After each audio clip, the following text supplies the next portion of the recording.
نے عالم کا رنگ بدلنا تھا۔ اب اس شخصیت کی آمد ہونے والی تھی جس کی وجہ سے یہ کائنات بنائی گئی ہے۔ لوگ کہتے ہیں میلاد کیوں مناتے ہو؟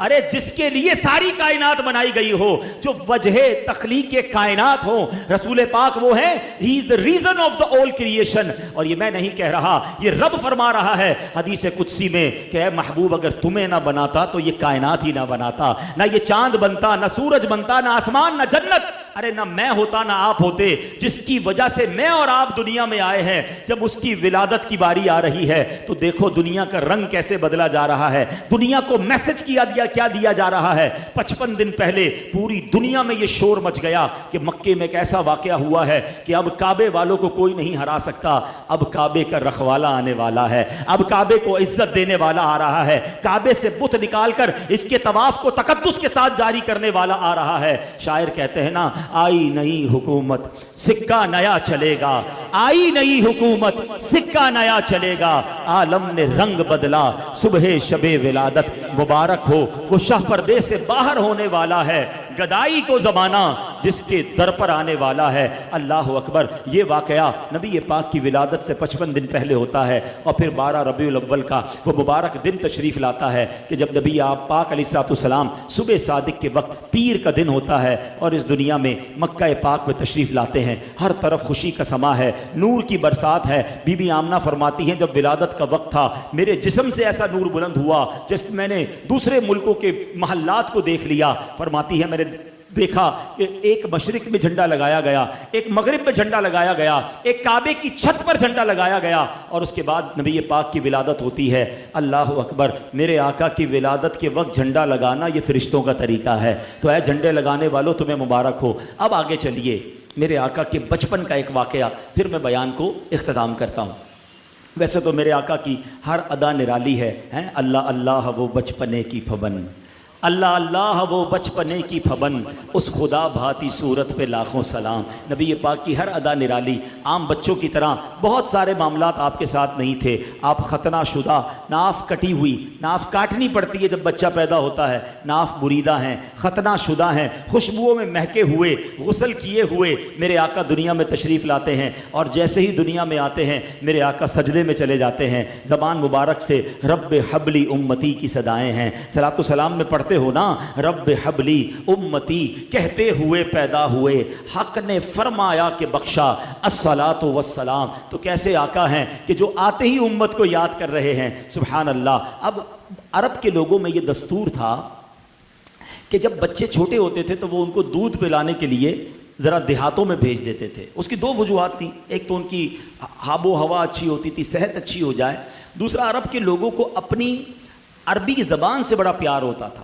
وہ سمجھتے تھے کہ شہر میں زبان جو ہے وہ مکس اپ ہو جاتی ہے، تو گاؤں کی زبان جو ہے وہ ذرا اصلی زبان ہوتی ہے تو بندے کی فصاحت بہتر ہو جائے۔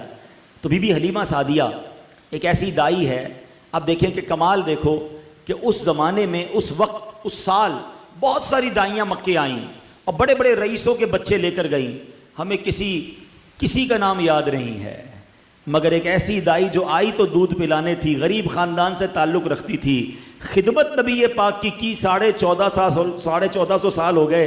سیرت کی ہر کتاب میں دائی حلیمہ کا نام ملتا ہے۔ میرا نام کرے گا روشن دو جگ میں نام تمہارا، جس نے نبی پاک کی غلامی اختیار کی، جس نے پیارے آقا کے نام کو بلند کیا، ان کا چرچا کیا، اللہ نے اس کے نام بلند کر دیے۔ کیا خوب بات شاعر لکھتے ہیں نا، فرماتے ان کے جو غلام ہو گئے وقت کے امام ہو گئے، نام لیوا ان کے جو ہوئے ان کے اونچے نام ہو گئے۔ تو دائی حلیمہ کہتی میں بھی کمزور تھی، غریب بھی تھی، خود میرے پاس بھی دودھ بہت کم آتا تھا، اپنا بچہ میرا دودھ کی وجہ سے بلکتا تھا۔ میں مکے پاک آئی، سب دائیوں نے بچے لے لیے، مجھے کسی نے بچہ نہیں دیا، مگر میں نے ایک بچہ دیکھا، چاند سا چہرہ، خوبصورت چہرہ، نورانی چہرہ، مگر کوئی دائی اسے نہ لے گئی، کیونکہ نبی پاک کی ولادت سے پہلے ہی پیارے آقا کے والد محترم کا وصال ہو گیا تھا۔ دائیوں نے سوچا والد ہی نہیں ہے، ہمیں مال نہیں ملے گا، ہمیں تحفے نہیں ملیں گے، تو کسی نے بچے کو نہیں لیا۔ آپ سوچتی ہیں میں خالی آئی تھی، خالی جانا نہیں چاہتی تھی، سوچا کسی نے نہیں لیا. جیسے بچے کو دیکھا دل میں جگہ بن گئی. بڑا پیارا مسکراتا چہرہ تھا, نورانی چہرہ تھا. میں نے سوچا خالی ہاتھ جانے سے بہتر ہے اسی بچے کو ساتھ لے لیتے ہیں. اب سبحان اللہ, دائی علیمہ کہتی جیسے ہی بچے کو گود میں لیا میرے پاس بھی دودھ بڑھنے لگا, میری بکری کے تھن بھرنے لگے. ہم سب گھر والوں نے دودھ پیا. میں نے اپنے بچے کو بھی اپنا دودھ پلایا. جناب رسول اللہ صلی اللہ تعالی علیہ وسلم نے بھی دودھ پیا. اب جب واپسی کا سفر شروع ہوا, کہتی جب آ رہی تھی میرا خچر بھی لاغر, میری اونٹنی بھی کمزور, میری اونٹنی سب سے پیچھے رہ جاتی. کئی بار قافلے والوں نے کہا اے حلیمہ تمہاری وجہ سے قافلہ روکنا پڑتا ہے, تمہاری اونٹنی اور تمہارا خچر پیچھے رہ جاتا ہے. اللہ اکبر. کہتی جب واپسی کا سفر ہے میری اونٹنی سب سے آگے ہے, میرا خچر سب سے آگے ہے. گاؤں والے کہتے حلیمہ کیا جانور تبدیل کر لیا, کیا نئی اونٹنی خرید لی؟ کہا اونٹنی تو وہی ہے, یہ برکت ساری اس بچے کی ہے, اس نور والے چہرے والے کی ہے. کہتی جب گاؤں میں پہنچتے ہیں رات ہوئی, جب صبح ہوئی تو گاؤں والے آ کے پوچھنے لگے اے حلیمہ ساری رات تیری جھونپڑی سے روشنی آتی رہی, نور نکلتا رہا, کیا تو نے ساری رات لائٹ جلائی تھی, چراغ جلائے تھے؟ کہتی چراغ تو نہیں جلایا, یہ بچہ ہی ایسا ہے کہ ساری رات اس کے چہرے سے نور نکلتا جا رہا ہے. اللہ اکبر. بی بی حلیمہ کہتی میری بکریاں چرانے میرے بچے جاتے, سارے گاؤں سے زیادہ میری بکریاں فربا ہونے لگ گئیں, موٹی تازی ہونے لگ گئیں. گاؤں والوں نے کہا پتہ تو کرو یہ حلیمہ کی بکریاں کدھر جاتی ہیں, ہماری بکریاں کمزور, اس کی بکریاں طاقتور, اپنی بکریاں ان کے ساتھ بھیجو. اسی کے ساتھ بھیجی جانے لگی. مگر فرق کسی میں نہیں آتا تھا, صرف بی بی حلیمہ سعدیہ کی بکریاں جو ہیں وہ فربا ہیں. گھر میں عجب رونق ہے, گھر میں عجب برکت ہے. وہ شعر سنتے تھے نا کہ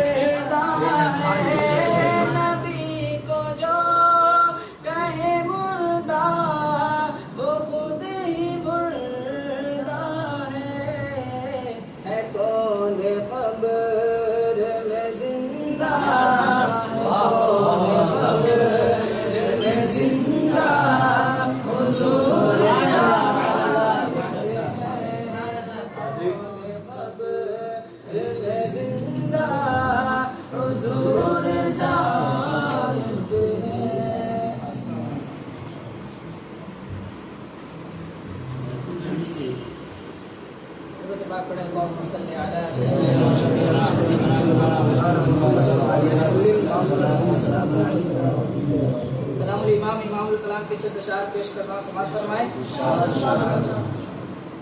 کوئی دنیا عطا میں نہیں ہم کا تیرا, مل کر پڑھے. کوئی دنیا